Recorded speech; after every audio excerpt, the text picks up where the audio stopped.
Hello, everybody, and welcome to the Traveler's Guide Media. I am your host, Wayne, and with my fabulous co-host... Jacob! Yes, I am back. I haven't left. You're not gonna get rid of me either. No, I'm like herpes. Oh boy! I may be gone for a little while, but I always come back. Stronger than ever. I don't think herpes really gets stronger. No, I think it just comes back repeatedly. It comes and goes. But anyway, like your mom. Alright, this episode's gonna be all over the place. I mean, most of them are, but that's just besides the point.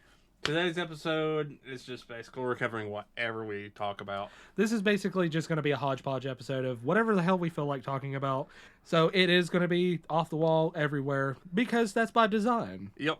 And I'm going to start off with an anime that's kind of been a little controversial, but I can understand why, but also because people just don't read into things. Yeah, I have no idea either. He was telling me about it before we even started this. I don't know why it's controversial.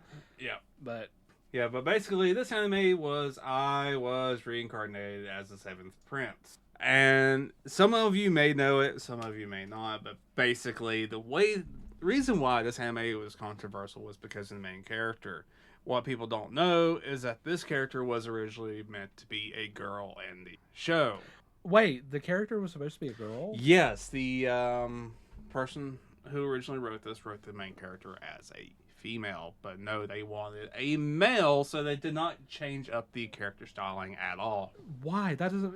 Why? What does it matter? I don't know. I mean, granted, I would have preferred like the original concept, but at the same time, it's like I don't understand what's so controversial about it. Basically, because people kind of treat the main character as like a lolicon. Well, I mean, I get that. They are a child. Yes, They're they literally are a child. But also, they are an adult from another world. They are. It's the whole. What is that fucking anime that I know it's fucking notorious? You know which one I'm talking about. Mushoku Tensei. Oh, Mushoku Tensei. Jobless Reincarnation. Yeah, that's another one that one's very controversial. Yeah.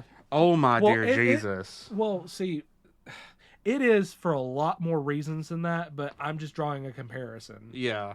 So it's basically like the adult has been reincarnated and they're a child. Mm-hmm. And okay, I'm putting the two together. Yeah, but I mean, it kind of has some of the same tropes, but not really. Well, from what I watched, he was more. Where in Mushoku Tensei, he is actually a pervert. Very much so. Very much a perverted pig. He is very much a perverted pig. He is very. He's very much an adult in a child's body. Oh yeah, very much so. But in Reincarnated as Seventh Prince, he doesn't really act like it. He's more. No. He is all about the. Continue. Rude. He is more about the gaining of knowledge. He's all about learning magic. Yes. That is his big thing. He doesn't care about anything else but magic. And he is oblivious to all the other shit around him, including other people's affections and so on and so forth. Mm-hmm. Whereas Jobless Reincarnation, everybody knows how that fucking shit goes. Yeah. Oh my god. If you've never seen Jobless Reincarnation, go at it with a grain of salt, in a way. Viewer beware. Yeah. Just viewer beware. You're possibly going to be triggered by shit. Yeah, there's a lot of trigger situations inside the anime. I mean, you got this. There are parts of it that's going to piss you off too. There was plenty of it. Yeah, I mean, you have this dude reincarnated into this baby. I mean, it brings him back from birth, but yeah. he is perverted from the freaking start, lusting over his own mom at points. Well, yeah, that's true. Yeah, I'm not. And it's like there's a lot of shit that he does that I can't justify it. No. I wouldn't try to justify it. Really, the anime is kind of hard to watch. It is. It is very hard to watch. I mean, it does get easier as the anime progresses to watch, but only in certain circumstances Yeah. where it delves more into the backstories of like why he's there, the whole man god thing, the dark god that supposedly cursed, but that's a whole nother fucking bag of worms. Yeah, well, it once it starts progressing into the story of what's actually going on in the world, that's when it becomes watchable. Exactly, and that takes a long time. That's not until almost the middle of the damn anime whenever that starts happening. That is sometime after he's gone to the Demon Continent. And there's a season 2. I've not even delved into season 2 yet. But dude, I've just kind of given up on it. The anime makes me uncomfortable to fucking watch it because I have read into it. I've read about the manga and how that story goes and shit like that. While there are aspects of it that are really good, I do like some of the story building as well as the aspects of the story. I have a lot of problems with the main character. Yeah, same. I'm sure a lot of people do. I get why. At the same time, it's like, it's a really good story. I want to give it that chance. I want to watch it. I want to know the story. But it makes me so goddamn uncomfortable with the way he acts sometimes. Yeah, most definitely. I mean, it's like he'll grow as an individual, and he does. Especially if you read the manga, he does grow more as a person and less as a shut-in as he was, a perverted shut-in. Oh yeah. He's still perverted, very much so. He's always like that, and he eventually ends up with a fucking harem. That actually, if you read the manga, he worships them like gods. He does. But that's like at the end of the anime, not the anime, the end of the manga. But that it's still fucking uncomfortable for me to watch. Yeah, that one I can get that. I can fully get that. Those, I mean, in modern society, these are that thing hits some topics that's very taboo. Yeah, well, at least in the Western culture. Oh yeah, at least in Western culture. I don't know how that's perceived in... Unless you're fucking Mormon. Yeah, I don't know how... Oh my god. Yeah, but I don't know how it's perceived in other cultures. I'm not well versed in all the other cultures. What, having multiple spouses? Well, I know how that is in certain cultures, but like yeah. different countries and stuff. Like, I'm not exactly how that goes in Asia, but whatever. It depends on the culture, yeah. really. Yeah, but like... Here in the West, hell no. But going I mean, it's become more... I'm not going to say it is commonplace, because it's fucking not. Yeah. Let's just be honest. It's not. No. However, it is more commonplace than it once was. Exactly. Though it's like... well, yeah, especially with like polygamy. Polygamy. Yep. Or what's the term I'm looking for? Is it just polygamous? I think so. Like having multiple multiple wives. Well, not even that, being in a relationship. Yeah. Polyamory. Yeah. Is that it? I think so. I think that goes along with polygamy, but... Yeah, well, I think that's... Yeah, I don't know. Yeah. I'm talking out my ass here. Yeah, I have no fucking clue. We're not... I'm sitting here playing a guessing game with my thumb up my ass. I don't know. But we're not going against anyone. We don't care what you do. Just do your thing. This is just all speculation about anime, man. This isn't... This isn't... We're not firing shots at anybody. No. We're just talking about discussing topics, man. Yeah, but we'll backtrack a little bit back into the Seventh Prince.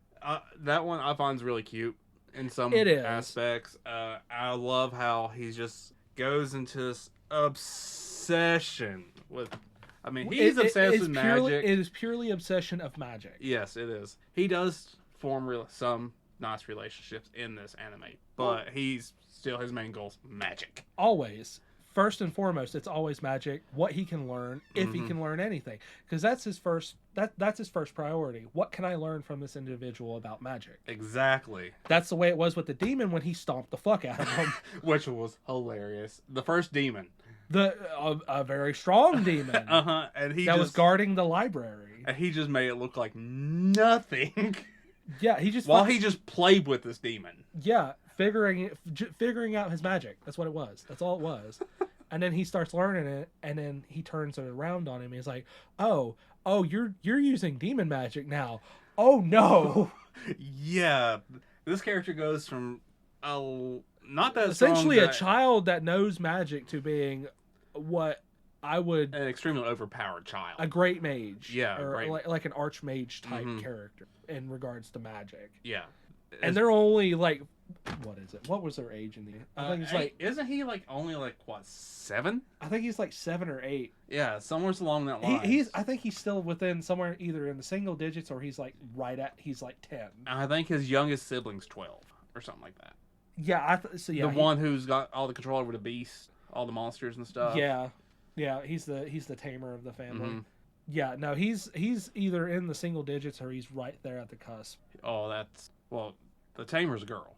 No, but I'm talking about him specifically. Oh yeah. He's in the single digits. I think either he's like somewhere between 8 and 10. Yeah. But the fact still remains that he's stupid. Well, as with all anime protagonists, he is stupidly powerful. Oh yes. Oh my goodness. Well, I'm not going to say all. A majority. Yeah, majority of them. Some of them, especially in the isekais, they can either be stupidly powerful or really just shit.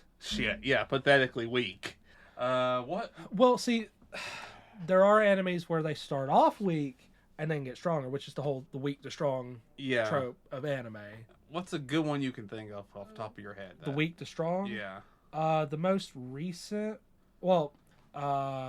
Air Fieri, I think. Yeah, that's a good one. From Commonplace to World's Greatest. Mm-hmm.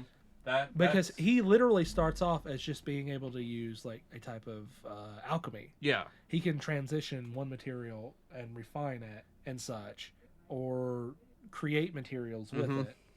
And then he gets literally thrown into the labyrinth of Orcus. Yes. And essentially ends up eating monster meat, which is taboo. You can't do that, or if you do, it'll kill you. He damn near dies from it. Yeah, he does. The only thing that saved him is he finds a holy stone that's producing the healing water. Yeah, and he drinks from that while eating the monster meat.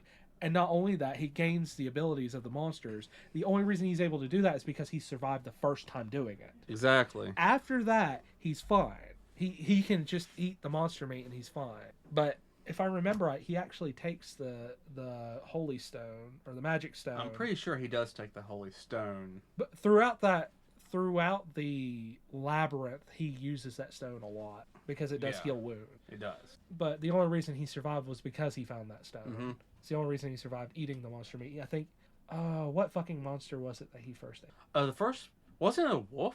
It was a wolf of some sort. Yeah. He ended up losing his fucking arm. Yeah, he did. That was from the bear, though. Yeah, that was from the bear initially, but... It's like the razor bear or some shit like razor. that. Yeah.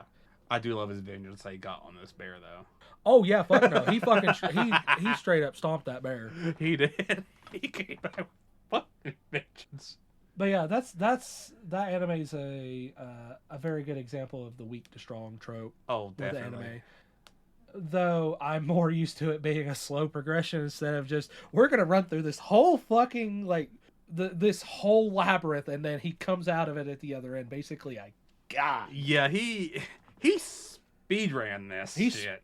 Well, I mean, and the way it looked. The only reason he did is because he had to. Yeah. It was a survival thing. That's also where he found what is her name? The vampire. Oh yeah. She's like a vampire princess. Yeah, I cannot remember her name. If I remember right, her family locked her in there to keep her safe. They did. Good lord, I can't remember her name. That's one of those animes. I know his name is Hajime. Yeah, I cannot remember hers. But I can't either. I can't remember none of them except for his. There is so many anime out there now. It's hard to just bounce back and forth between names of these characters in these animes. That's my biggest problem. It's like I'll either not remember shit except for a few aspects, or I'll remember shit for an anime, but not the anime that I'm thinking about or talking about. And it's like, oh, I'm getting them mixed up. There's just so many. Yeah, I mean, you go from that trope, and then you go to another trope of like 80,000 gold, for instance, to save 80,000 gold in another world, to where you go from like an OP really strong character that goes from like really weak to really strong to a broke ass bitch to one of the richest people. Honestly, that's the only. I'm not going to say that is the only I'm having a stroke. I'm not going to say that is the only anime like that, but that's the only anime that I've watched that is like that. Yeah, same. I'm sure they're out there, and if you guys know of any, let me know. Oh yeah, no, without a doubt. I'd love to watch them. Oh yeah, because that one alone was pretty good, especially near the end whenever she actually got the mercenaries involved. That was so fun to watch. She's basically like, you can't say shit about what you're about to see. It's going to be wild, but you're going to love it. She's like, here I am with all this gold. And I want you to help me. And at the end of it, he's like, we don't really care as long as we get paid. I'm like, no, there's somebody that's going to care. There's going to be somebody that cares. I mean, right? You go into this medieval world of freaking tanks. Yeah. They come in with fucking... armored vehicles and 50 caliber machine guns And they're just blowing dragons Against- and everything out of the against sky. dragons and hordes of goblins and shit. It's just, yeah, no shit. That is fucking awesome. Who would not want to do that? I mean, Well, that depends. That depends on what anime we're talking about. If there's a magical system in place. There's a lot of aspects that we got to take into account for that. there is. There are some anime universes where bringing a gun is the equivalent to, well, I'm just going to make the comparison, bringing a knife to a gunfight. Yeah. You're going to fucking lose in the most spectacular of ways, and it's going to hurt a lot. Yes. And then there's other animes where bringing a gun is like, and saving 80,000 gold, it's like, that's a hell of an edge. That's one hell of an edge. I mean, if you look at that from... If I remember right, don't they actually have black powdered cannons? They do have black powder cannons. That's Okay. the best that they have. That is the best they have. They do not have actual firearms. No, they do not have actual, like, firepower. The best they can really do is cannons in that world. Well, I mean, that's also because like they rely mostly on magic and shit Exactly. like that. Which is the biggest trope with anime worlds that have magic in them, is they rely 99% on magic to do things that, you know, with like us with firearms would do. And to some extent that irks me. Because it's like, y'all haven't progressed your technology beyond what is necessary. You haven't thought about what could you do, what you could do if you go beyond what you have. Exactly. And it's like, y'all haven't thought this through? Like, imagine if you progress your technology and combine that with the magic that you currently have in your system. Like, holy fuck. There is an anime out there that actually addresses this problem. There is. There's even one that it's not even addressed. They just work past it. It's like, okay, yeah, this world has magic and they have black powder and they have this technology. It's like, okay, and then they actually start to progress it and they have firearms and shit like that, and they actually progress their technology and combine the magic with it and make it more powerful. It's like, okay, I don't know what fucking anime this is that I'm thinking of. I've heard of it. I know the anime you're talking about, and I cannot think of it either. It's almost like a fever dream in a way now that I'm thinking about it. It's like it's there. Like fucking bombshells from the sky that I had earlier. I didn't know it went by what is it? I gotta pull my phone out. I don't remember. Okay, ladies and gentlemen, this is a 10-year problem that I've been having. And I just somehow helped him solve this. He helped me solve it in the most random of ways by looking up anime and shit. It is called Cat Planet Cuties. That is the fucking name that it goes by now. I knew it as Bombshells from the Sky. For 10 years, I looked for this anime and could not find it until fucking today. Now, I want you to describe this anime a little bit for... Okay. Essentially what this anime is, from what I remember, it is essentially about cat-eared, human-esque aliens coming from space to Earth, seeking peace with humanity. They gain this peace and they start trading technologies and things like that. They essentially build a repertoire with the human race. And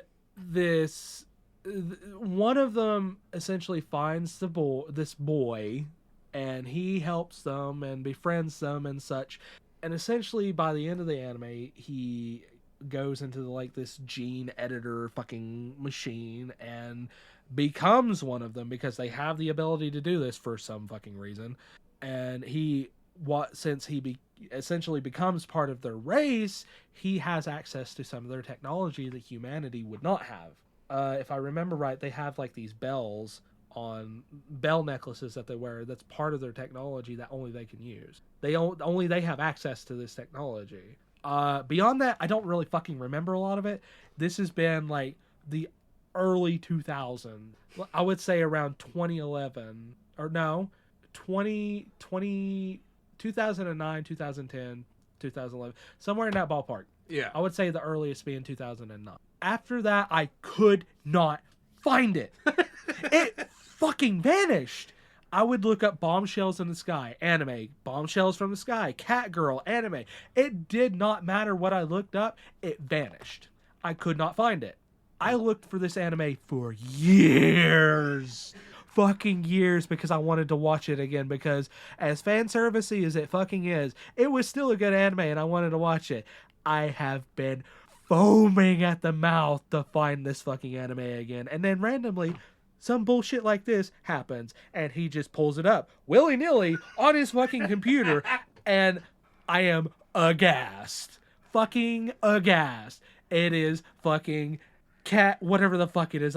Cat Planet Cuties. What the fuck? No, this was Bombshells from the Sky. It was originally on fucking Crunchyroll, you dickbags. How the fuck could you do this to me? And I promise you, after this shit is done, I'm going to go home after I finish playing, what is it? I've been playing PC Builder Simulator, and I'm probably going to play Into the Radius to get out this fucking aggression. After I'm finished with that, I'm going to binge watch the shit out of this anime because I've been searching for it for so long. Basically, he just got a fucking Discovery boner. No, when you've been looking for something for 10 years, wouldn't you? Oh, hell yeah. I would stop everything I'm doing, like... I thought I was fucking crazy because I thought it was called Bombshells from the Sky. I could never find anything about it or where it was hosted, who watched it, nothing. It was like it was literally a fever dream that I had. Just randomly, I had imagined this shit in high school. It never really happened until fucking today. Like... What the fuck do I do with this shit? I'm sorry, I'm ranting about this. It took me 10 years to find this anime. I had to get it out. It's good. I mean, oh my gosh. I got the fucking vapors over here talking about this shit. I'm pretty sure we all got these animes that it's like we watched years ago and we want to tell people about them, but we just cannot think of the freaking names. Or in my case, they vanish. You know, or they vanish off the face of the planet. You know, like Magical Shopping Arcade Binabashi. I cannot describe it for the life of me because like it's such a fucking fever dream. But I can't find it. I didn't even know. I don't even know about it. I can't find it on any platform right now, and it bugs the shit out of me because I want to go back and rewatch it. And I was watching that back in the Toonami days, the early Toonami days. Oh god, yeah. And if I could find that again, I would. You remember whenever they would show Cowboy Bebop on Toonami? Oh and my Tom, fucking and God, Tom would be like, yes. "Oh, that sounds like a handsome devil." Oh my god. Do you know why he did that? Yeah, I know. It's the same fucking voice actor. I know. Tom was the same voice actor as Spike. Yeah, we covered that in the last episode. Oh yeah, that's right. Jesus Christ. But yeah, I know. I miss the old Toonami days. Yeah, and that leaves a talking point for you all in the comments and stuff. If there's any animes out there that you have like wanted to find again and just cannot find them anywhere, let us know. We're gonna make this a community project, guys. We're gonna find these. Describe the anime that you cannot find and see if somebody else can find it for you. If Exactly. You can't. This is like Reddit. If you can't, you can find whatever you need to on Reddit. Somebody out it's a there will wormhole. know. Somebody out there will find it or will know about it or hell will be a mega fan of it, and they will find it for you. Like me, I used to be considered like the biggest mega fan of Kashimashi Girl Meets Girl, and I haven't yet to find anyone else who knows of that anime. That sounded like black magic voodoo incantation to me just now. I don't even know about that. That's new. I kid you not, I could talk for 5 hours on this anime. Easy, but no, we're not doing that. We're not doing that. The most we're going to do is maybe 2.5 hours. Oh my gosh, I will not do that to these people. Them? You be doing it to me in real time. No, thank you. Maybe if I'm ever out to torture you. Maybe I'll realize what it's like to be on the other end of that shit then. Oh, you just wait. Well, when it comes to video games and shit like that, I'll do the same thing. I'll just yak, and I'll blow their fucking eardrums out with the shit. I don't ever want to know what that feels like. Me and him both have ADHD. In different forms. I have more of the, I think, inattentive. Yeah. What is it called? Yeah, it's inattentive ADHD. Yeah. We have different forms of ADHD, but yeah, we obsess over different things differently, and Yeah. He'll deep dive a lot more than I will. I will go balls deep in that shit if I He find will. it interesting enough. He's like, YOLO, we're in here. It's what happened with Oblivion, man. Whenever I played that for the first time, I played through it once, and then I was like, all right, we're going to go to the fucking wiki, and we're going to find everything.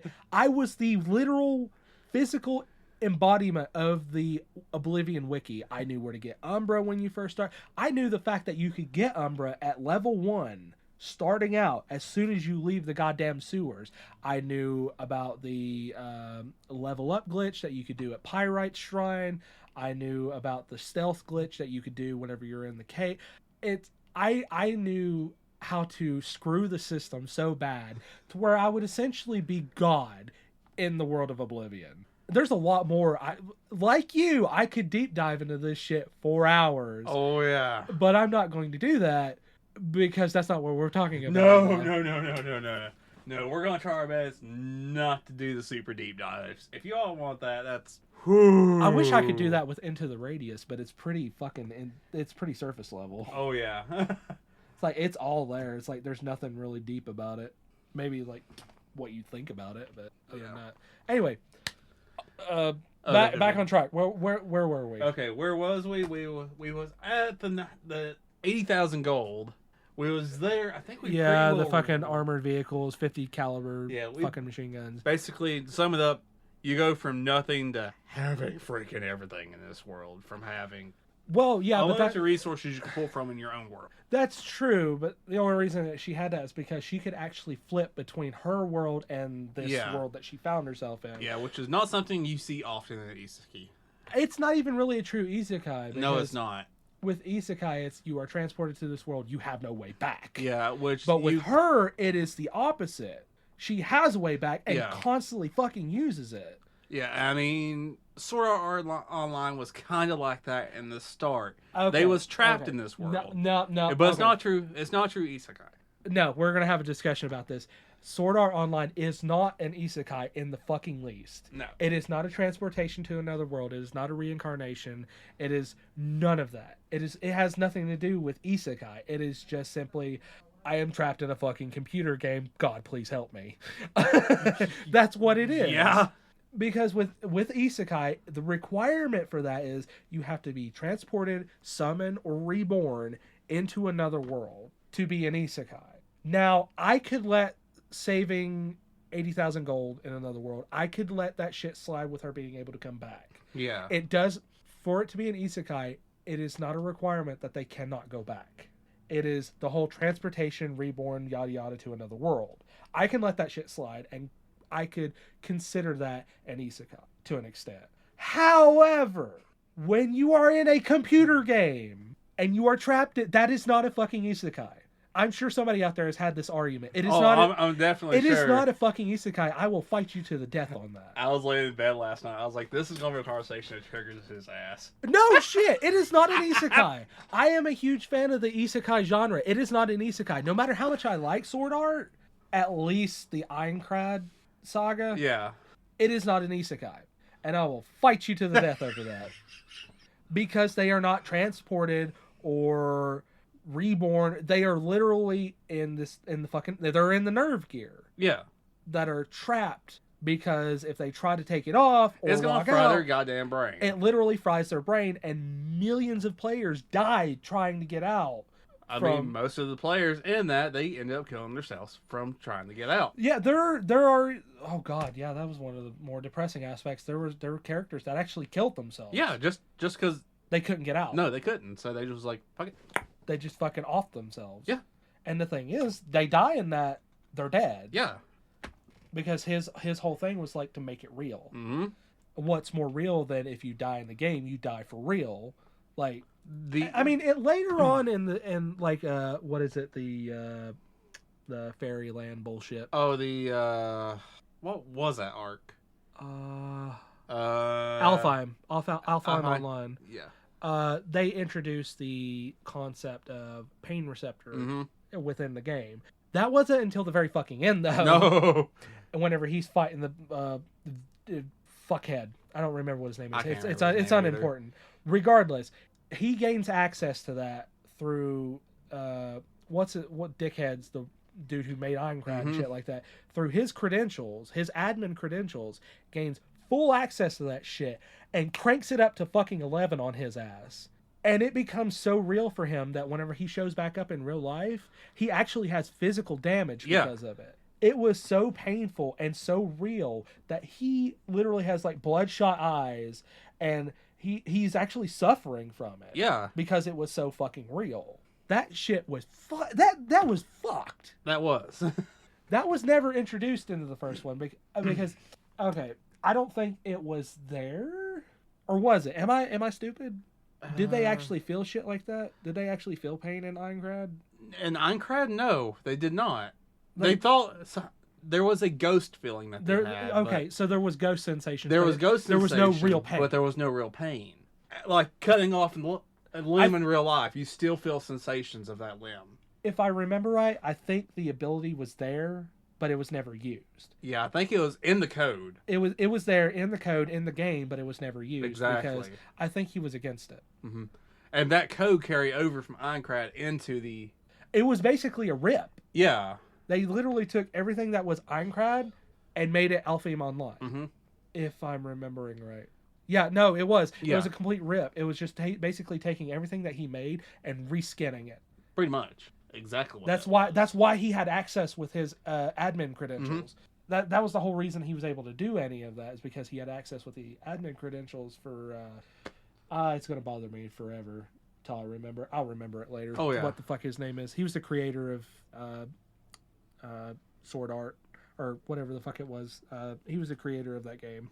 Yeah, but one of my favorite arcs in the Sword Art series was the Gun Gale series. I didn't get past Alfheim Really? Online. Yes, and I don't know why. I did enjoy it, but like once it got to the end of Alfheim Online and like it started, it felt like it was starting to delve too much into the human condition for me. I got that. Because while I can appreciate that, and I do enjoy that in animes, it's once it starts to get too fucking real with what they're dealing with, I was like, maybe not.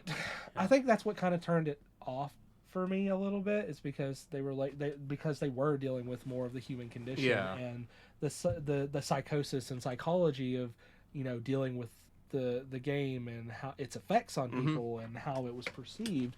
Because if you watch that anime and you look at his Kirito's reaction to fighting in Alfheim Online, it is no different than if he was in Aincrad. No, it's not. Because he sees it and views it as a life or death situation. He does. Every fucking time. His brain's still there. It's still there in Aincrad. Even though he's not in any real danger. He's not locked into the game. If he dies, he can be respawned like that. Yeah, he's not going to die. He's got PTSD. But his brain is locked into Aincrad, thinking that if he dies, that's it. Yeah. He's not coming back from that. Yeah, it's like a PTSD situation, basically. It is literally, that is what it is. It is PTSD from everything that happened in Aincrad. Because he was locked in that game for 7 years, wasn't it? It was like 4 or 5. It was somewhere between 4 and 7 years. Yeah, it was a long ass time. It was years that he was stuck in that fucking game.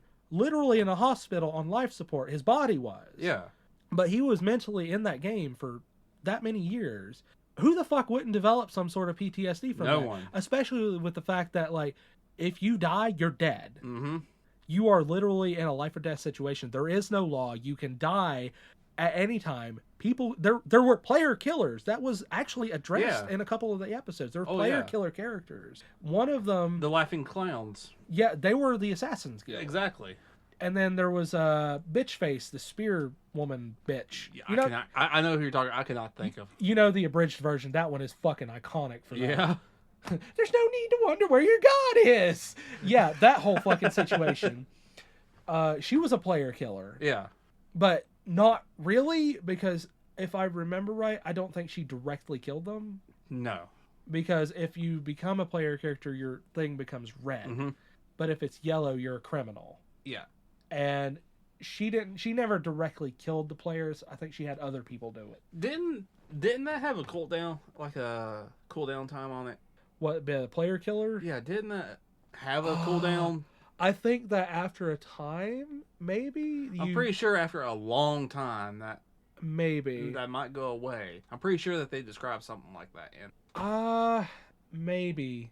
I don't know. I don't remember if there was like a cooldown of any sort. But I know for a fact that people outside of the game knew who was killing people. Oh yeah, because it was broadcasted. mm-hmm. So I know for a fact at all. Well, actually, no. It's like at the end of it, like the end of that anime and like the beginning of the Alfheim Online that was actually addressed.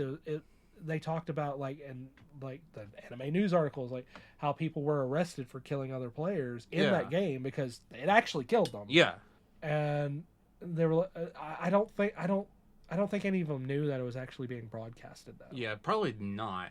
I don't think they. Because the people could still see what was going on in the game. It's just none of they couldn't communicate into the game, and no one in the game could communicate outwards. Exactly. So nobody knew what was going on, but the people on the outside knew everything that was going on inside because they could see it.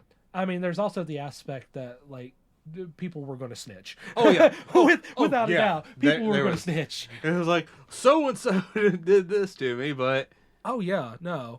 What was it? Well, yeah, there's the whole everybody from the Laughing Clown, I guarantee, was fucking arrested. Yeah, and I know you didn't get into the Gun Gale part, but I did not. But that they carried on into the Gun Gale series. The Laughing Clown. Yes, they came back up. Or whatever. They actually came back. Yeah, they had an actual physical manifestation. What the fuck?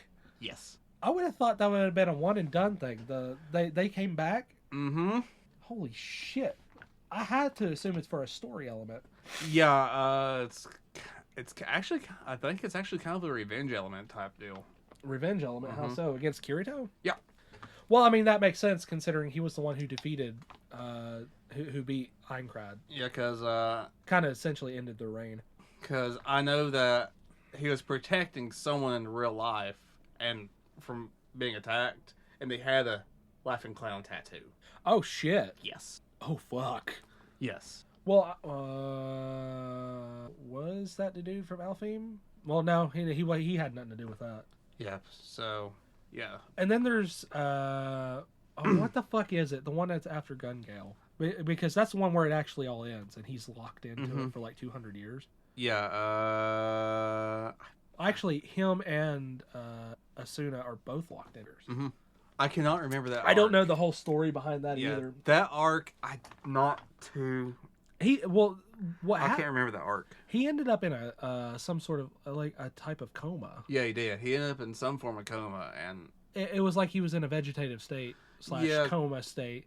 He was there, but not really. Yeah, he was there, but not really. And I know he lived 200 years in this other world. Yeah, and then I think at the end of it, he gets for some reason or another, he actually gets locked into it, and anybody who's left there at the end of it is locked in for 200 years. Yeah, and him and Asuna are the only ones that are left. So they end up spending their life there for like 200 years. I don't think it's actually 200 years. No, it's not. It's only like a couple hours in real life. In real life, but for them, it's literally 200 years. What is it? Time dilation? Something like that, yeah.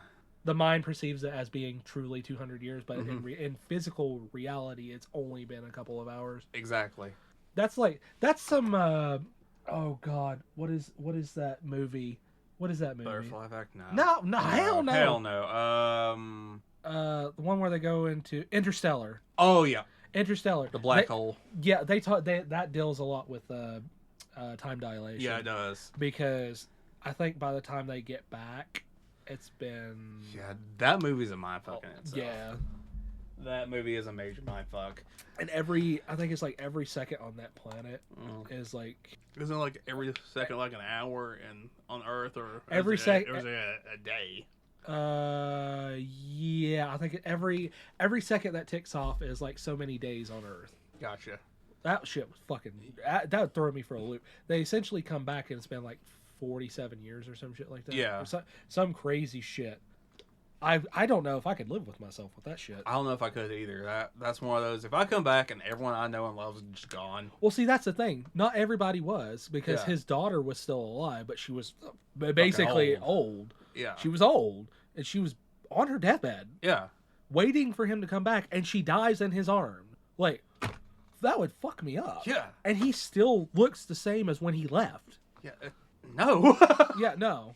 But anyway, going back to the 200 years and Aincrad and Sword Art Online, it is not an isekai.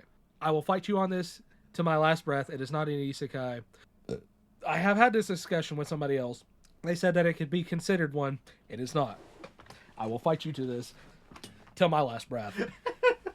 Anyway, moving on from that horse shit. Ooh, okay. Yeah, no. All right. Wow. Yeah, what was that? What was it? What was that trope I was talking about? Oh, perceived as weak, but being secretly or not so secretly overpowered to shit. Yes. One of the more recent ones of those that I've been watching. I don't know if you have. It's the Atelier Meister. Italian Monster. I've not started watching it yet. It is really good. It is on my list. It's right there. But it's somewhere on there. It's But somewhere on there. I don't see it. Supposed Kid from the Last Dungeon is another one. Of Yeah. those. oh god. There's I Left My A-Rank Party, which could be considered that because they saw him as essentially being weak. Mm-hmm. Rise of the Shield Hero as well. That Shield Hero is a number of things. It is. That's more like a weak to strong and not perceived as weak, but actually True. being OP. True. Because in reality, he was very weak. He was only the shield. It wasn't until later that he gained like the special the berserk. Yeah. Berserk. That's what it was. The berserk shield. It wasn't until later he gained access to that. But that was only in dire situations that he could even use that. And when he did use it, he wasn't supposed to be able to use it until later. But when he did use it, it came at a great cost. Yeah. Because there was the couple of times he did use it, he almost lost control. Yeah. He actually ended up hurting people around him. He wasn't supposed to be able to use that, at least at that time. But yeah, that's an isekai weak to strong betrayal anime. Really fucking good. I stopped watching it after I watched the second season. I stopped watching it after the original voice actor for Naofumi passed away. Yeah. It's not that I don't want to give the voice actor his fair chance. Oh, definitely. It's just that he was the voice actor for Naofumi, and I'm scared to go and watch the new season with the new voice actor. I fully get what you're getting at right there. It's like I don't want to perceive him as being changed. Exactly. It's a mental thing. It's the same character, but it's not. It is the same character as it's always been, but the voice actor makes the character. It does. You can have the most badass character in the world, but if the voice actor is not there, it can break the character. And not only that, sometimes depending on the anime, depending on the character, the voice actor can be the heart of the character. The voice actor can be the one who makes the character who they are. Very much so. What's a good example of that? Let's see. This is going to take a minute. Like the voice of Vegeta, for instance, that makes that character. Yeah, if you were to change Vegeta's voice actor, it would never be the same. No, it would not be the same. Nobody would like. We like Vegeta because he's the asshole and all that shit. If you change who the voice actor is, he's not gonna be perceived as that dickheaded character. No, he's not. It's the change of a voice actor can affect a character. The change of a voice actor can affect a character so greatly that it can make you stop watching it. Yeah, like let's take the Japanese voice actor for Goku. Oh, She yeah. is old as hell, and she's still going at it. She's still going at it. I mean, she was not only the voice for Goku. I think she was the voice for a couple of different characters. She was the voice for many. I don't know about many, but I know she was a voice for some of the characters in Oh yeah, okay. Yeah, Masako Nozawa, best known for the voice of Son Goku. Let's see, what animated TV series? Let's go there. Oh, that's 1960s. Holy shit, she's been at this for a while. She voiced Astro Boy, okay? What? No Yes. way. Cyborg 009? Uh-huh. Holy shit. I watched the remake for that. I didn't watch the original. Oh, I did not know she had done Tiger Mask. I've seen Tiger Mask before. Holy crap! And that's old anime. 1970s. Wow! Oh my gosh! Okay, Doraemon. we're getting into some history here, folks. I told you. She's been at this forever. Let's see. Yeah, Doraemon. Let's see here. I'm just trying to find ones that's kind of. Holy crap! The Adventures of Tom Sawyer. Yeah. Oh my god. Monster Kid. I've seen that one. Yeah. Beast King Go Lion. Holy crap, guys. The original Dragon Ball, we know that. Well, yeah. As Son Goku. Oh my goodness. Dragon Ball Z. Dragon Ball Z, Dragon Ball GT. What? She isn't a Hamtaro? No way! She was Laura's grandma. Aunt Vivi and Laura's grandma. Oh my gosh, that is so cool. Love Hina. One Piece. She was Dr. Correa. I think so. I think that's the correct pronunciation. I'm not too sure. Yeah, Digimon Tamers. No way, she was in Case Closed. Oh my goodness, guys. Pokemon Advance. Astro Boy. Tsubasa Chronicles. 2004 Astro Boy. Wow. She Naruto. Digimon Data Squad. Dragon Ball Kai, of course. Shuga Chara. Nice. Dear God, what the fuck? What? Overlord? What? Holy mother of holy fuck. 2018 Overlord Regret. Episode 1, Season 2. What? Oh my gosh. And more recently, Dragon Ball Daima. Dragon Ball Daima. Go Loser Ranger. Oh my. Jesus Christ. Dear Jesus. This woman is prolific as Gray. She is. My God. Okay. If I ever had the opportunity to meet this lady, I'd immediately call her grandma. I'm pretty sure. She's fucking amazing. Oh my gosh. I can't believe she's been in this industry for so long. No, me neither. Oh my goodness. Guys, if you've not looked at the history of this woman, look her up. Masako Nozawa. Her resume is fucking impressive. Yeah, she is currently 88 years old, folks. And still doing this. Yeah, and I'm pretty sure she will do Goku's voice till she can no longer do it. Like till she's dead, she will do Goku's voice. I think she said something along that line. Yeah, she loves doing this. She's basically been doing this since the creator of Dragon Ball first made Dragon Ball. Yeah. Oh my God. Current age 88 years. Jesus, fucking 88 years active 1939 to present. Holy shit. Holy moly. She's unreal. That's fucking crazy. But see, that is one of those people that makes a character, and if they are absent from that character, that is no longer the character. Exactly. As soon as she's gone, I hope she lives as long as possible. As soon as she's gone, that will probably end up killing Goku will never be the same. No, at least in the original Japanese version. Exactly. And from there, it might kill the Dragon Ball Z universe in a way. I mean, it won't kill like the story. It's not going to kill it as a thing. As a thing, but the anime, it might kill the anime. It'll at least kill the character. Yeah, it'll kill the original the original Japanese. Yeah, it would. I mean, it's kind of actually no. Goku's had a few different English voice actors. He has had a few.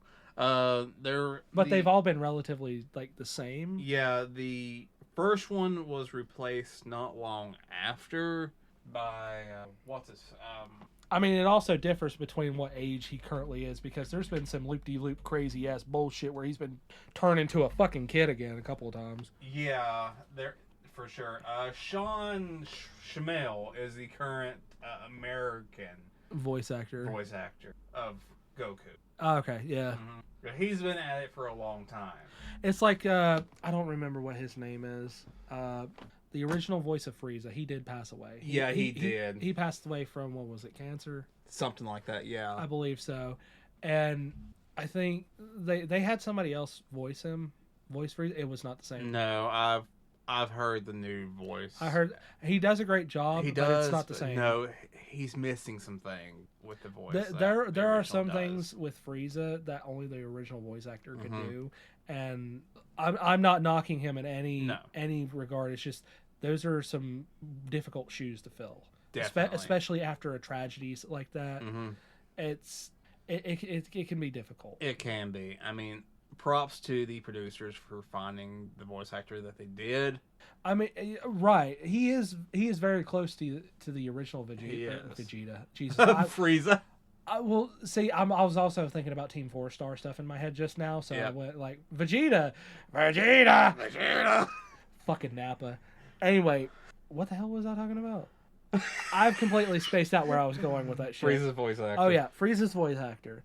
While the newer voice actor does a really good job with Frieza, I'm not trying to make it seem like I want him to live up to the expectation of the original Frieza, because he's going to have his own interpretation of Frieza. He's going to have his own interpretation, how he would respond to certain things and how he sounds with certain things, and I think he does a good job. Yeah. It's just with the original voice actor, there was a certain spark to Frieza that he doesn't necessarily have. There were some inflections within Frieza's voice acting. There were certain ways that he would say things. There was certain ways how he'd act pissed off. Yeah. There were certain things that only he was capable of doing that the new voice actor can't necessarily replicate. Yeah. He can do his own interpretation of, which is perfectly fine and great. Oh, yeah. But it's also like playing into a little bit of nostalgia. Yeah. With the original Frieza. It's just, you can't compete with that. Yeah. Now, granted, I can love the character and the voice actor, for doing as well as he is doing. And he's from what I heard from whenever I watched the tournament with the Destruction Gods, he done a fantastic job. Yeah, he did. With Frieza. He really did. And in the memory of the original voice actor, he did fantastic. It's just there's some things that you can't replicate. Yeah. Do you remember the introduction of Frieza in the Super Saga? Actually, no, I don't. Where he is hanging upside down from a fucking tree in a cocoon thing in prison, and he's surrounded by all this cute shit. And there was when he was in hell. Yeah. Oh my god. Oh shit. I forgot about It that. popped in my head while we was discussing. I was like, oh my god. Get this disgusting things away from me. It was like the perfect hell for Frieza. Anything that was cute and cuddly, he despised. Exactly. Oh god, I forgot about that. And the image popped in my head while he was just. I was like, oh my gosh, I wonder if he even remembers it. God, that's been a long time. Yeah. But yeah. Oh my god. That was whenever he was in hell. Yeah, and that was his hell. That was his hell. Oh my god. They changed how hell worked a couple of times. They have definitely changed. Because like originally there was like, the one thing that never really changed was Dragon Road. Yeah. Which, dear fucking god, Goku has been across how many times now? Many. I think it was the first time he went across the Dragon Road. Do you remember the restaurant that he came across? Oh, with the three sisters. Mm-hmm. You remember that? Yeah. Oh my god, I remember. They were like, "Yes, eat," and he just kept eating. And they were like, "Oh god, he's not going to stop eating." Oh my god. They did not realize that Goku is a bottomless pit. That's another one of those tropes. Is like the bottomless pits. Oh my gosh! And I think Dragon Ball Z, they stretch that to Dragon Ball Z, and they One never Piece. stopped with that. One Piece is just as bad for it, but I even in like the newer stuff, Goku is just like he fucking shovels food in his face. Yeah, and I mean a lot of modern animes you see they use that trope hard. Oh yeah, a lot. Even like you said with One Piece. Yeah. One Piece does it. I mean, heck, even But that's more like a shonen thing. Yeah, I mean, even I was reincarnated as a slime. They use that quite a little bit in that one. A little bit, not much. They mainly with Valdora. well, yeah, but he's also who he is. Yeah. So he has no fucking restraint. No. So. Well, actually, no, that's a lie. He does have restraint because of the fact of the matter is whenever he's in his human form and he doesn't go all fucking dragon mode. Because if he did, it would fucking kill everybody around him. And I've recently figured out where Valdor finally was able to re-release his. Yeah, whenever he's in the 100 level level. That Rimuru is making. Yeah. Yeah, that's when you realize, oh, fuck, this is how strong he actually is. The thing that I'm excited to see, I'm excited to see it, but at the same time, I'm really scared and sad to see it. Have you read anything about the manga? No, I've not read anything. I'm currently listening to the audiobook. Ladies and gentlemen, this is a spoiler alert for That Time I Reincarnated as a Slime. I repeat, this is a spoiler warning. In the manga, he ends up actually losing Veldora. He doesn't die. What happens is there is an ability, I think, called Judgment. Yeah. And he gets that ability used on him by, I don't fucking remember who. But what happens is Veldora himself severs the soul corridor between him and Rimuru. Because his greatest fear in that moment is that skill ability. Fuck, I got a stroke. That ability will also affect Rimuru. So he severs the soul corridor, which severs the connection between him and Rimuru. And what happens is that takes control of Veldora. Complete control over Veldora. Oh, shit. And Rimuru fucking loses it. I mean, full on loses it. He goes the fuck after them. That's as far as I know. I didn't read too much deeper into that because I want at least a little bit of it to be a surprise. Yeah. You people were warned. I gave you fair warning. This was a spoiler for That Time I Was Reincarnated as a Slime. But that's the part where I was like, it's going to be really sad, but I'm really excited to see it because we've seen him pissed off. Oh, yeah. Shion was the prime example. The first time, that was just with Shion, not Veldora. No. Veldora was the one who essentially basically became brothers with. Yeah. Veldora is his Veldora gave Rimuru his name. Mm-hmm. Which is, part of the reason why he got so strong so exactly. quick. Veldora's like one of the strongest beings. There they essentially became brothers because they share the last name Tempest. Mm-hmm. Because, that was Rimuru's idea. But I saw the manga panels for it. Oh man, I'm excited. I want to see that. I want to see Rimuru get pissed off like that. I want to see the sheer destruction that he will cause over Veldora. Simply because of the fact that we saw what he did with just Shion. Well, it wasn't, to be fair, it wasn't just Shion. It was the death of all the people, but Shion was the straw, for lack of a better phrase. I mean, Shion was the hero. Shion was the straw that broke the camel's back. Yeah. Because, granted, he was pissed off about all the people that died, but when he saw Shion had been killed, it broke. Yeah. It broke him. To the point where he slaughtered how many human soldiers? Wasn't it 10,000? No, it was more than that. It was 100,000 human souls. He can mercilessly slaughtered all of them. Well, to be fair though, they did attack them unprovoked. Yeah. So go ham on that shit. Yeah. And he collected all of their souls so he could ascend to become a demon lord. Exactly. A legitimate, not what fucking Clayman was doing. No. He was a demon lord. He wasn't. He was possibly on the verge of becoming. Yeah, he was close, but he didn't do he didn't do what Rimuru did. No. He didn't ascend to become an actual demon lord. No. And that shit was crazy. What's even better? Again, spoiler alert for That Time I Was Reincarnated as a Slime. Whenever Great Sage becomes Raphael, mm-hmm. he ascends again.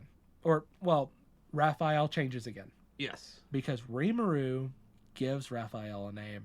Yup. His ability, which is a living entity in and of itself, he gives it a name. CL. The name of Raphael becomes CL, and it changes again. Raphael was already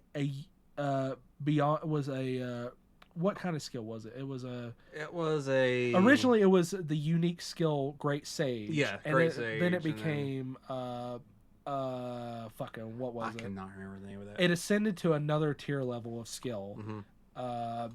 Which became Raphael. Yeah, which where I'm at right now, we've still got Raphael. Yeah.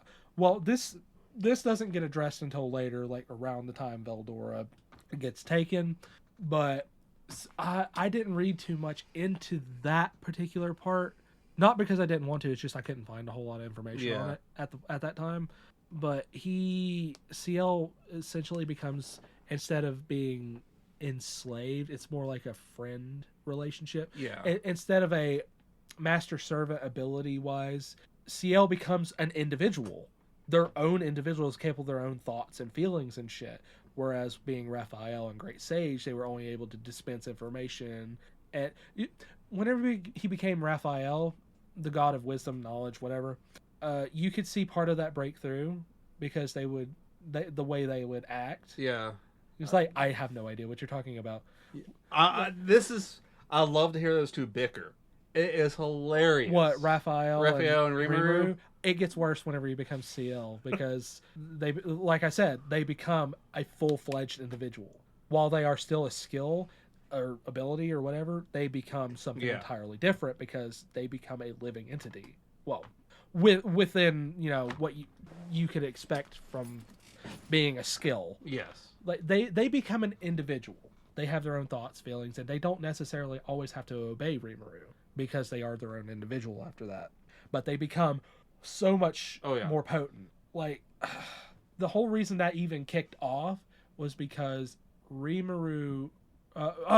one of the abilities that Veldora has makes it to where he becomes unpredictable. Raphael's thing is being able to predict things and have absolute knowledge. Yes. Raphael was wrong multiple times in the fight against Veldora.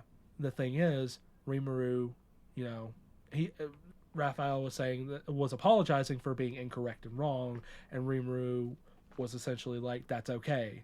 We can't always be right. Yeah. Which is where it begins. Raphael begins to change into something different, essentially becoming CL. Yeah. But that interaction, that one interaction between him and Rimuru is what starts him into becoming CL. I don't know the progression because I didn't delve that deep into it, but it was the point of the matter is I want to see Rimuru rage the fuck out. I want to see him crash out over Veldora.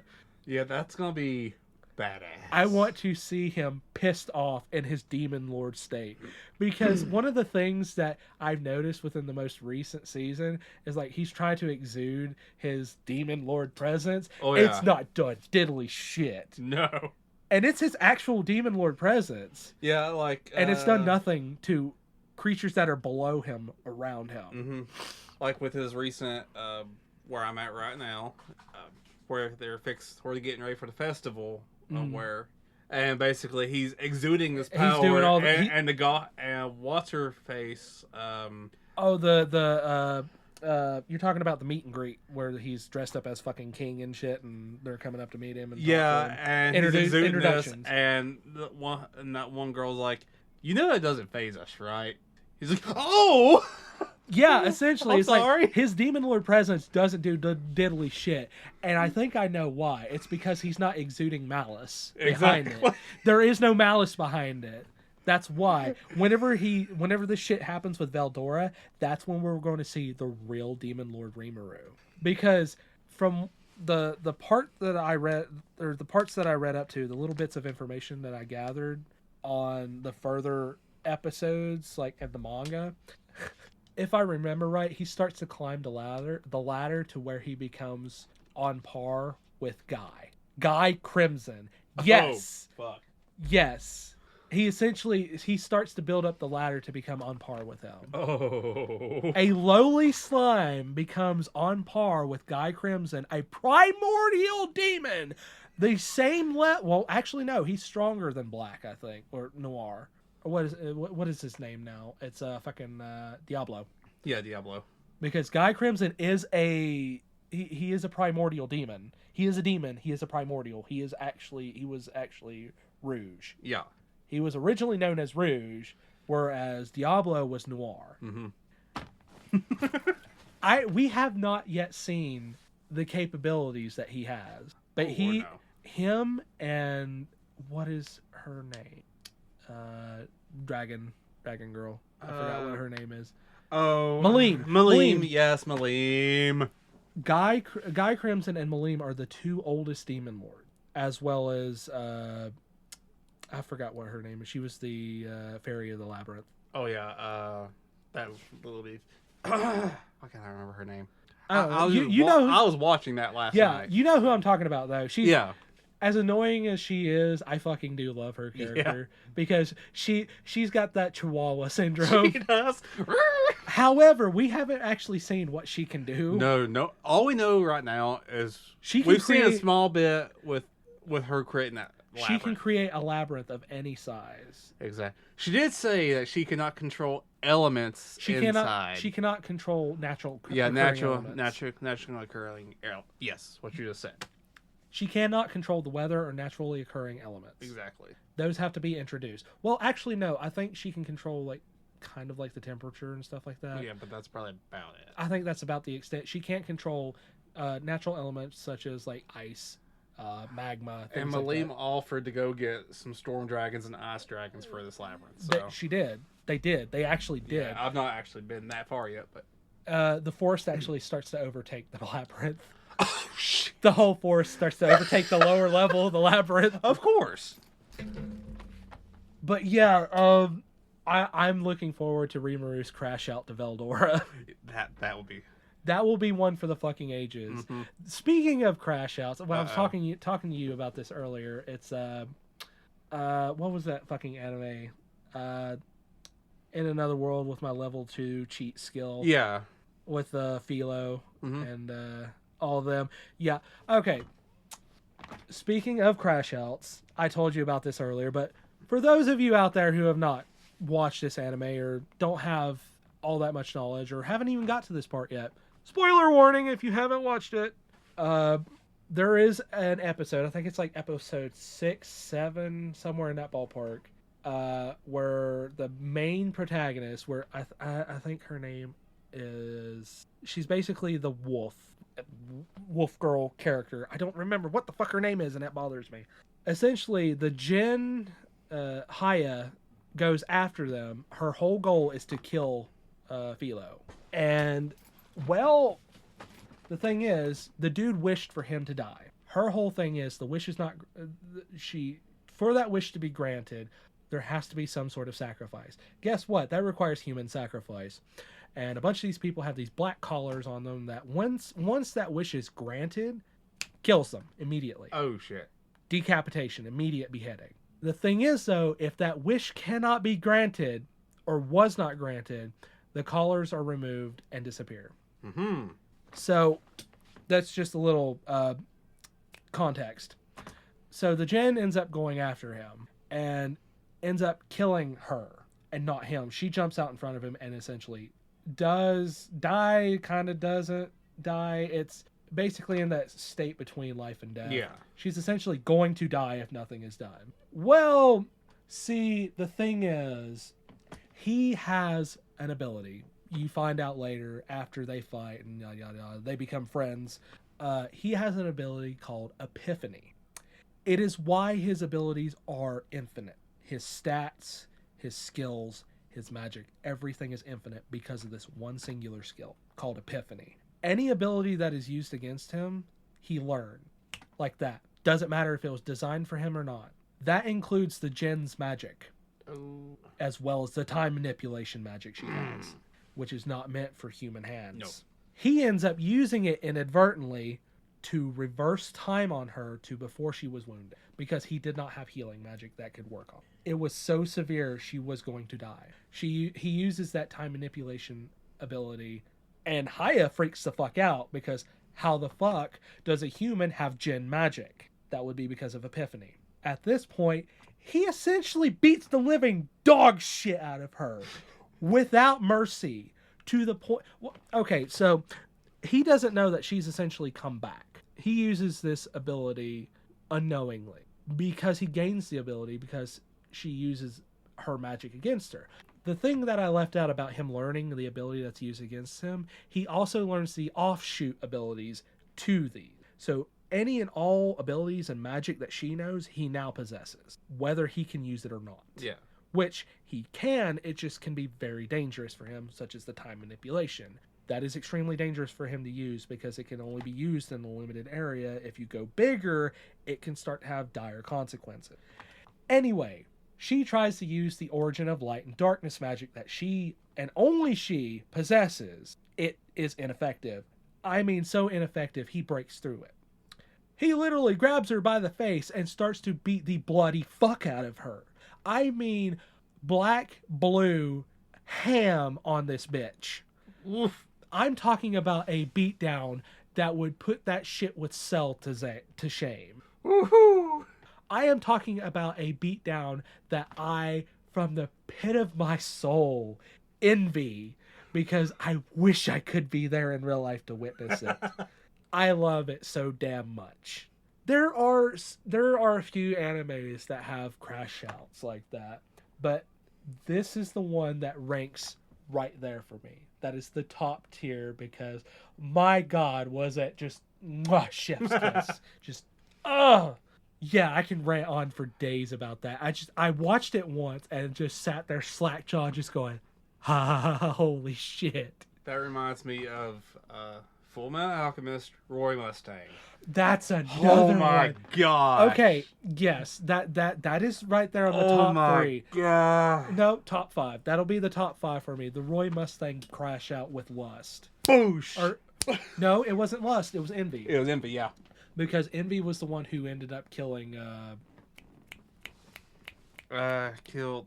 Frag. Can't think of the name. Always talked about his daughter. Mm-hmm. It was essentially his best friend. Yeah. Oh my god, we're going to hell. We're going to hell for not remembering his name. We are. Oh my gosh. Oh my gosh. Oh my gosh. Oh my gosh. I don't remember because it was in Brotherhood. It was. It was in Brotherhood. What the fuck was his name? I am so pissed at myself for not doing this. It wasn't. No, that's No. Bradley. It was... Maze Maze, Hughes. yes. It was Maze Hughes. Maze Hughes. Whenever Envy essentially killed Maze Hughes. The whole thing with that was though is Hawk. Mm-hmm. She had the formula for the perfect fire alchemy. Yeah. It was carved on her back though. Yeah. And Mustang actually incorporated that into his alchemy. But if I remember right, didn't it come at a cost? It did, but what was the cost? Like he started to lose his eyesight. That was it.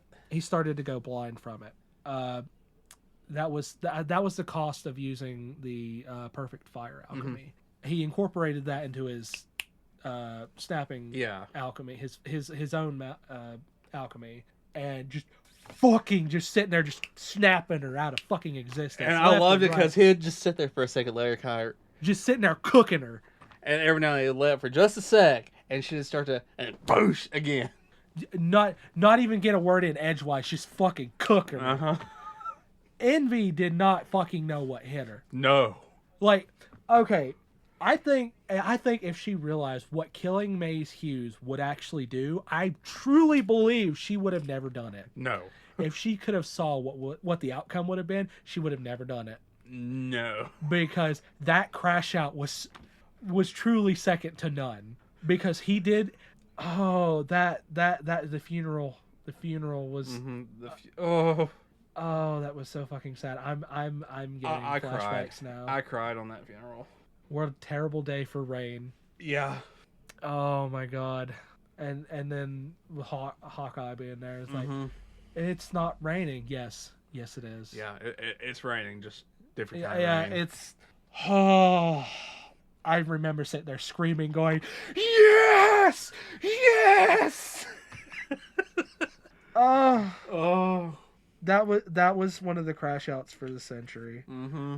There are a few like that, and that's one reason why I try to get more and more people into anime, because it's like you don't realize how deep these stories goes in anime. These are not just kids shows. No. No, once you actually start getting into them, you get to that one part with Maze Hughes.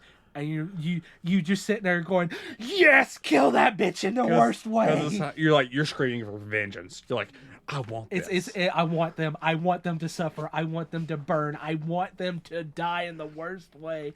And you don't realize it until you're like, oh fuck, this is a show. Why am I getting so worked up?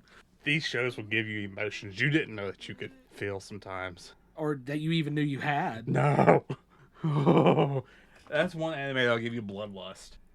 What? Full Metal Alchemist? Yes. Oh yeah. Who is? Oh, what was that character? I like her a lot. She's what's his name? What's his name's sister? What's his name, sister? The blonde haired. She ran around with a fucking sword.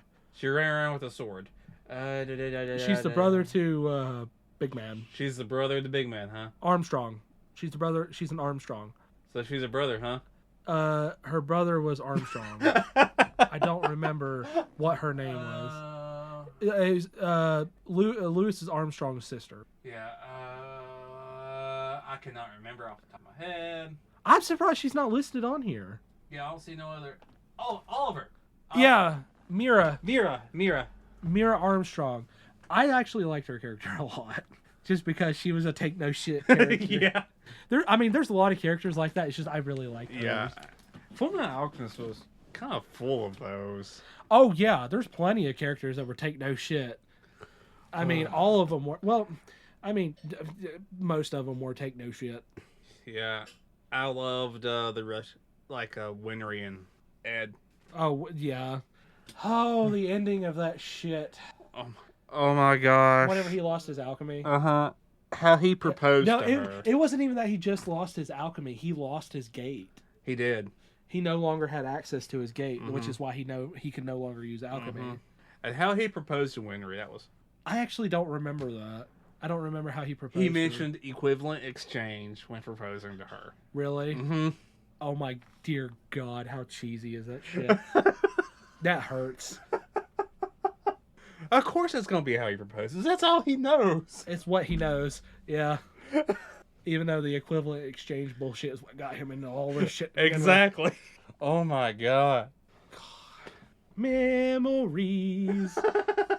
Oh, okay. I think we got time to cover at least one more. You mean one more roundabout rant bullshit? Yeah, one more roundabout rant. Okay, we need one more anime, guys. Let's see what we can pull out of our asses. Let's Well, I mean, see. we discussed some crash outs. Yeah, we discussed crash outs. Even the supposedly weak but actually is overpowered bullshit. Okay, let's go with one anime, which it's season 2 is controversial. Season 1's not because it didn't. Promise Neverland. That shit right there. Okay, see, this is one of the ones that you have the knowledge on, but I don't. I watched some of it with you. Yeah. I know some of it's really fucked up, especially the scene where they're in the fucking cart and the child's just sitting there going, yeah, just fucking dead. The opening to that right there, it is one of those. It will keep drawing you in for more, all for that one fucking scene.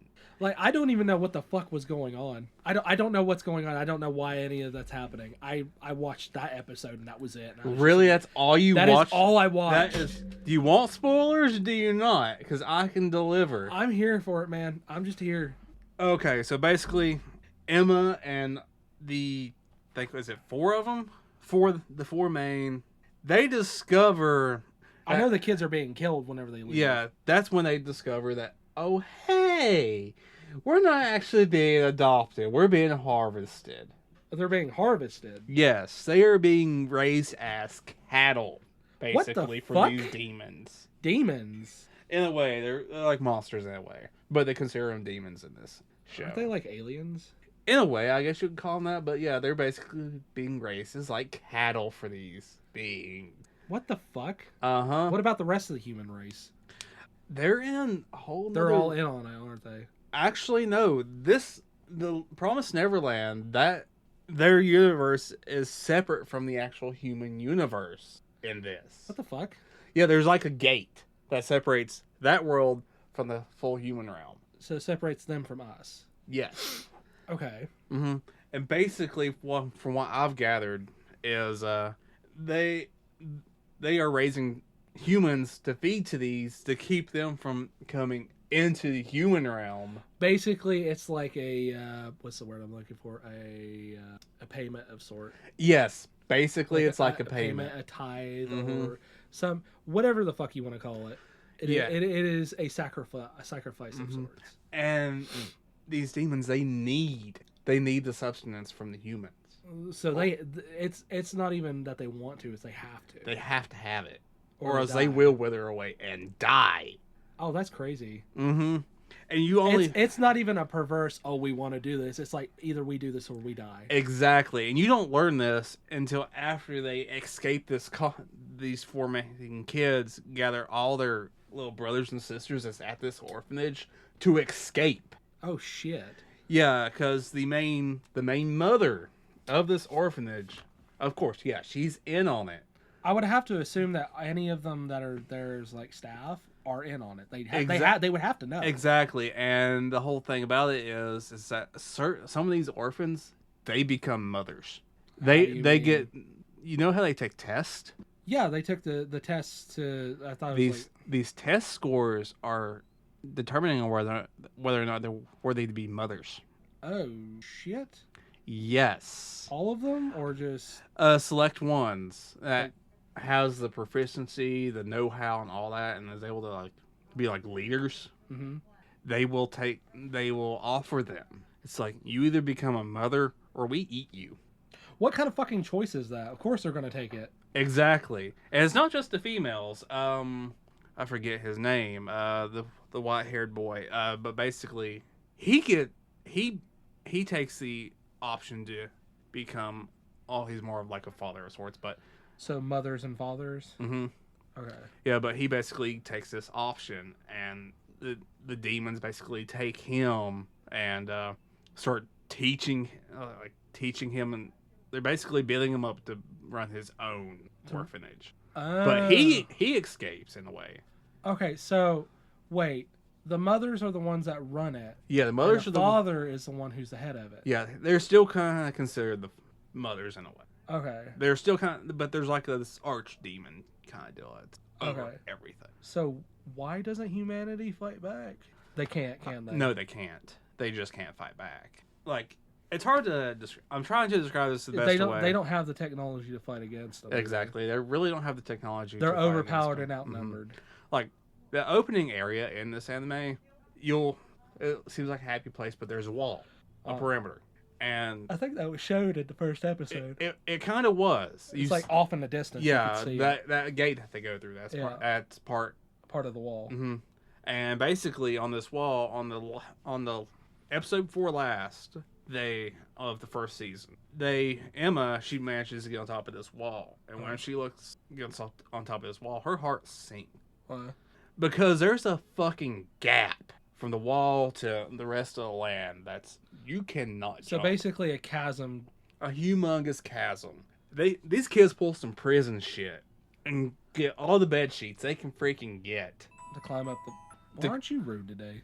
Oh, I am. Yeah, to first climb up this chasm, or climb up this wall, and then... Try to climb over it. And then manage to loop it on the other side of this long-ass chasm. And they all go. Wait, they actually managed to get across that? Yes. All except for... The deal was that kids of a certain age, they had to stay behind. Because they just could not fend for themselves. Okay. So, and they was going to come back for these kids. I'm guessing that never happened. It does. They're probably all gone, though. Yeah, I can't remember how exactly it ends because it's been so long since I've read the ending of this. But basically, they make the decision. They leave the smartest little kid as the leader of all the other kids. So, they have a game plan where they come back to rescue these kids. So they basically leave him behind in charge of all the other kids in hopes of coming back to save them. In hopes of coming back to save them. Mm-hmm. But there's so much more after these kids get over this wall. Because the forest... Do you ever actually see what these fucking monster bullshit... You do. Oh, God. You do. And there's so much more to it. Because after they get over into this new land... This land that they're in, they start exploring it. They see how fucking deadly it is. Everything is out to kill them, but it's actually a demon that saves these kids initially. What the fuck? I thought the whole point was for them to eat them. This is like some special demon. I can't remember exactly why she's so special, but it's a special demon that saves them and takes them to a safe area and teaches them how to hunt, how to survive out in this area.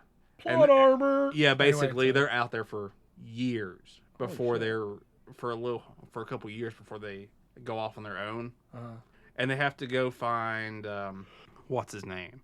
Basically, while they're in the facility, initially, Emma was reading these books, and these books have these symbols, and she realizes that these symbols are to this one particular guy who's, oh my gosh, how do I explain this? Is it like an author or something? Yeah, it's like a particular author, and inside the books, it's basically hidden messages telling you what the hell's going on.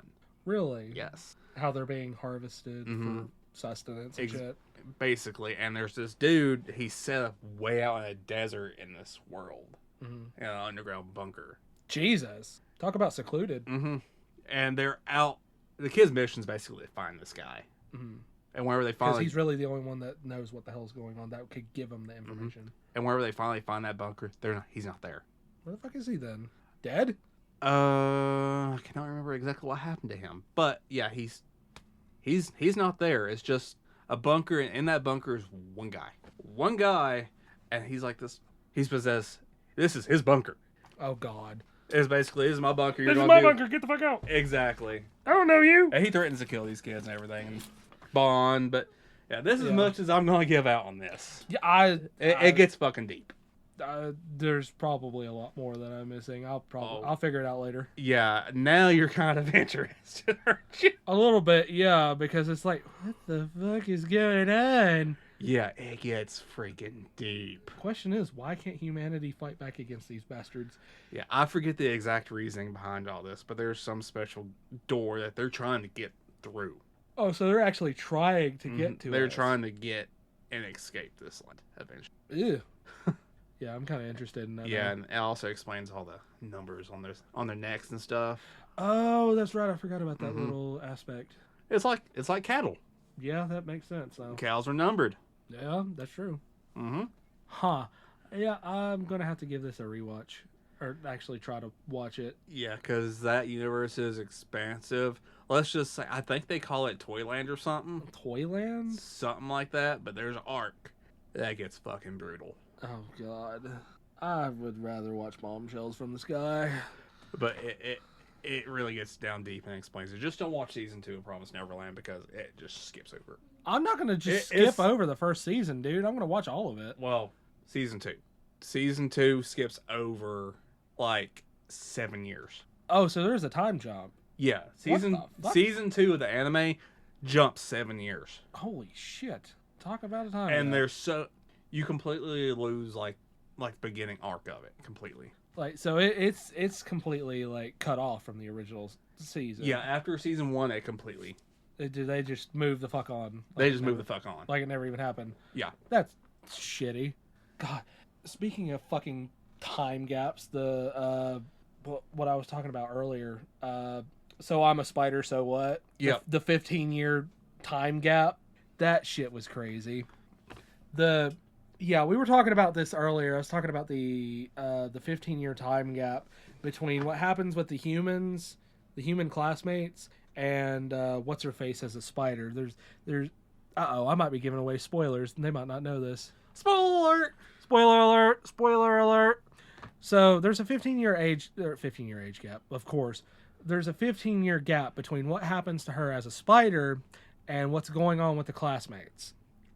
So what we're seeing her do as a spider and eventually becoming, like, evolving into the arachne what the fuck ever species that she evolves into, and starting to gain control over the spider demon lord, whatever the fuck you want to call her, that's 15 years before what's actually happening. A lot of people got confused with this because they were like, well, why is she here and also her being this, and are they the same they're the same person but different because of her split mind ability. She sent off one of her split minds into the demon lord spider, and she is and isn't her, while also the original arachne form is also her.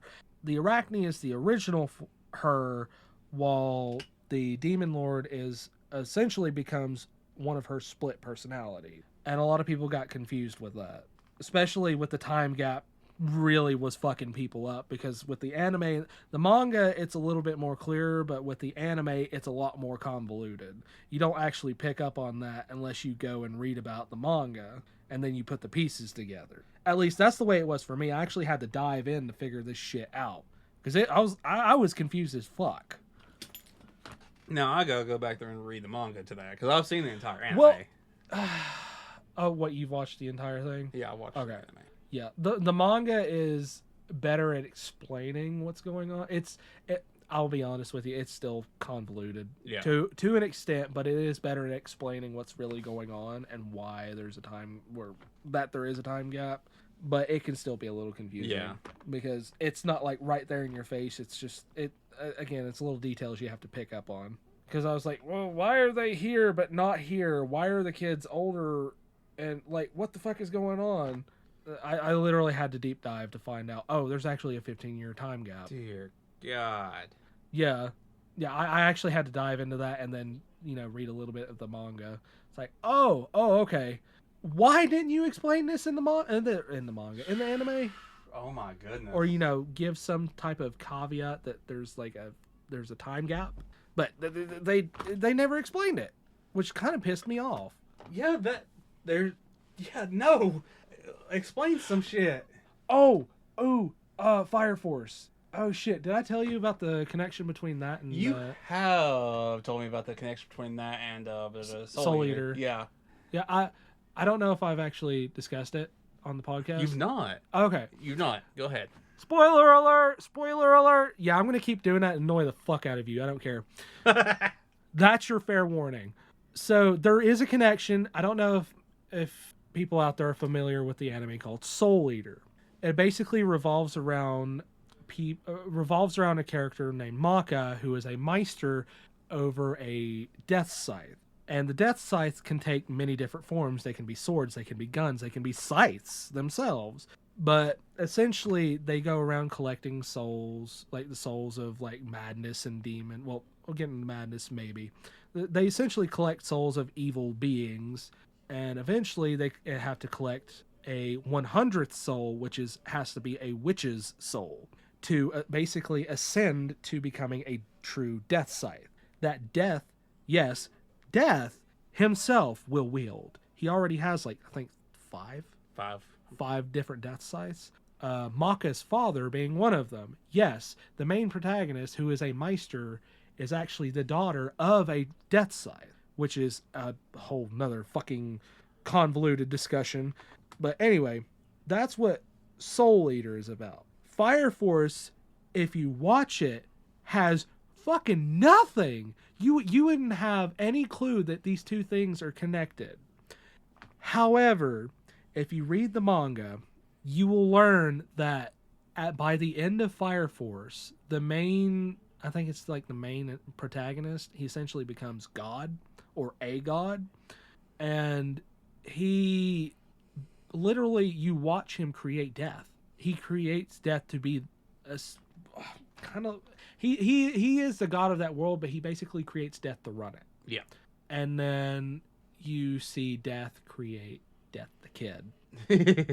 And then it rolls into Soul Eater, and you see Maka, and you see all of them. And essentially what happens is he writes himself out of existence. He recreates the world into the world of Soul Eater, so people won't burn up and die anymore. Aha. That was the whole thing, is to get rid of all that shit, because he didn't want people to suffer like that anymore. And he by the end of it, he essentially writes himself out of existence, and death runs everything by the end of it. It's fucking crazy. You should really read it. You should watch the anime and read the manga, and you will eventually see how it ties into Soul Eater. It's something you never see coming until you get to the end, because it's like, oh shit, he's basically ascended to godhood, and then you see him create death. It's like, wait, what the fuck is going on here? And then it gets to the end of that, you just you get kind of depressed, but at the same time happy. It's a weird feeling. Yeah. So basically, you could, if you watched Fire Force first, you could easily just turn right around and watch Soul Eater. I mean, you could actually watch them in either. Yeah, either or. Either or. It's just, if you watch Soul Eater first and you know the characters, before you watch Fire Force, and I don't think they've gotten to that point yet in the anime. They have in the manga, but I don't think they've gotten to that point in the anime. But if they were to get to that point and you were to watch it first and not Soul Eater, you wouldn't necessarily understand what's going on. You'd realize what's going on. He's creating another world, shit like that. But you wouldn't realize that it's the world of Soul. It's the same world. They're both tied together. They're the same universe. It's just one gets shifted into the other. But I mean, you can watch either or. Yeah. It's just, I think you should watch Soul Eater just so you know the characters first. Yeah. And realize by the end of Fire Force what's going on. Yeah, this shit's fucking nuts. Damn. Like, because whenever the Fire Force first came out, I realized that I'd never realized that they would be interconnected. I knew that they were made by the same people. I never knew they'd be interconnected because they have the same, like, character. Like, the art style is very similar to Soul Eater. Like, it's... You can tell that it's made by the same people even if you know. Yeah. It's like you can see the similarities. Mm-hmm. I never would have expected them to tie it together. Yeah. But it's so fucking fantastic that they did. Like, Soul Eater is one of those animes that if I had to put on a list of top 10 would probably be around the mid-league. The fact that it would even be on there. Yeah. Says something. I need to actually watch Fire Force. I've not watched it. Oh, really? Yeah, I've watched, I think the first 2 episodes, but I have not watched it. Oh, wow. I know what goes on in it because fucking TikTok and fucking YouTube shorts, and yeah, there's a lot of spoilers out there. But that's the whole reason I even know what's going on. But I have not watched it. I need to stay off the fucking internet if I want to watch these animes. I really do. Because that's how I got shit for... that time I got reincarnated. Basically, any anime that is out there, I have got ruined for me because of that shit. They're like, because they'll show shit before I've even had a chance to watch it. It's like, oh, why did I get on the internet today? Then I realized I'm like every other fucking schmuck on the planet. I'm perpetually stuck on the internet. Yep. Because I have to be for one reason or another. Yep. And with that, the internet has ruined our lives. It's ruined mine, that's for sure. One way or another. But with that, I think we're probably at a pretty good ending point for today. Yeah. Yeah, so... yeah, I'm all talked the fuck out. I got nothing left in the tank. Yeah, so I think we're pretty well done for today. Our next episode, I don't know what it's going to be about. I never know what it's going to be about. We just kind of wing it. We literally 90% wing this shit. Yep. We come up with the idea. We come up with the idea, the glimmer of an idea of what we want to do, and then scrap it and do whatever the fuck we want. Yeah, we do. But yeah, if y'all are enjoying this, please let me know. I'm going to try to get this up on a few more platforms too, if I can. Also, if y'all have any suggestions for anime for us to check out, we will try our best to check these out for y'all, any manga or whatnot. Or if you have any suggestions for our next topic of discussion, even if we go off the fucking wall. Yeah, because it's gonna happen. It's always gonna happen. Yeah, our rail is very rusty and crooked. Always. Yep. But yeah, if you have any suggestions for topics or anime or manga or hell, even anime movies, if you want to toss those out there. Me personally, I don't have that much experience with the movie aspect. I'm more of the anime because I can cut and run from those, not so much with the movies. Yeah, I like the movies and the anime. So well, I mean, we like all of it. It's just I'm more anime because I can cut and run whenever I need to. Yeah. Whereas with the movie, it's a dedication of time. It is. Which I don't necessarily have. No, neither do I anymore. But anyway, gaming takes up all my fucking time. That's why. Diablo. Fuck no. No. Oblivion. Well, I've actually not been playing that recently. I've been playing Into the Radius because I need to get fucking aggression out. And walking around with a fucking, I think I'm running around with a Glock 18 and a Scar H&K. Nice. 3-round burst with a 4-time magnification scope and laser. Gotta kill the anomalies. Yeah. Anyway. But anyway, also, it's Traveler's Guide to Media. If you have any games out there you'd like to suggest, go ahead. By all means, please. We talk about shows, movies, manga, any type of media we will discuss at one point or another. It may not be the main topic. It may be the main topic. Whatever it is, by all means, shoot your shot. The worst we can say is, nah, we're not interested. Exactly. But anyway, once again, I have been Wayne, and this is my fabulous, crazy co-host, Jacob. And we'll be talking to you all on the next one here in a few weeks. So thank you again, and over and out. Bye.